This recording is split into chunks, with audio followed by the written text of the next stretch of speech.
یادت همه جا آبیه گلبان قشنگ داره این پارک خوب داره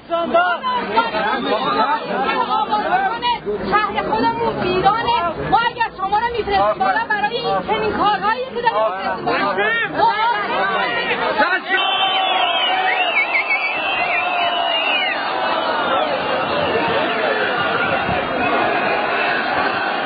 ما اجازه بفرمایید ما خواهش میکنم اجازه بدید بعد در خدمتتون هستیم. ما با مردم استانهای همجوار هیچ مشکلی نداریم، با زدن سد هم مخالف نیستیم، با انتقال مازاد آب اگر باشد هم مخالف نیستیم، اما با تونل به شدت مخالفیم و جلوش خواهیم گرفت.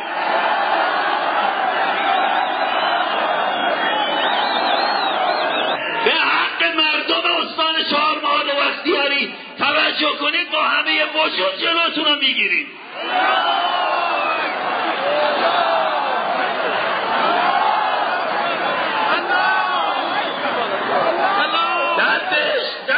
گلاب دو اما یه نکته، اگر قرار باشد این قانونی اجازه بده، اگر قرار باشد این قانونی ادامه پیدا کنه، ما هم از اعتبارات خودمون در رابطه با سد تنگزی و تونل تنگزی به خاطر انحراف رودخونه استفاده خواهیم کرد.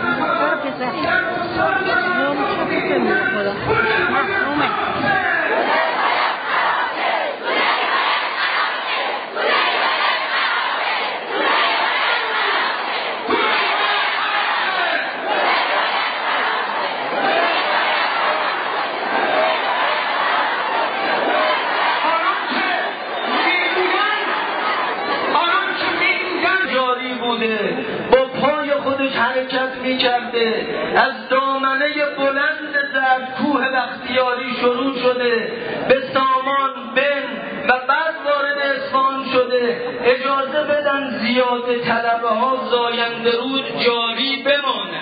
این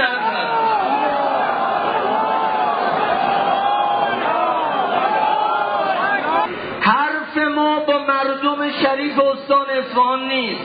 ما با هیچ کس در استان اصفهان بحث نداریم. ما با مسئولین بی تدبیر و مسئولین زیاده خواه استان اصفهان حرف داریم. اگر این دو متوقف نشه، من از زبان شما میگم مردم خودشون میرن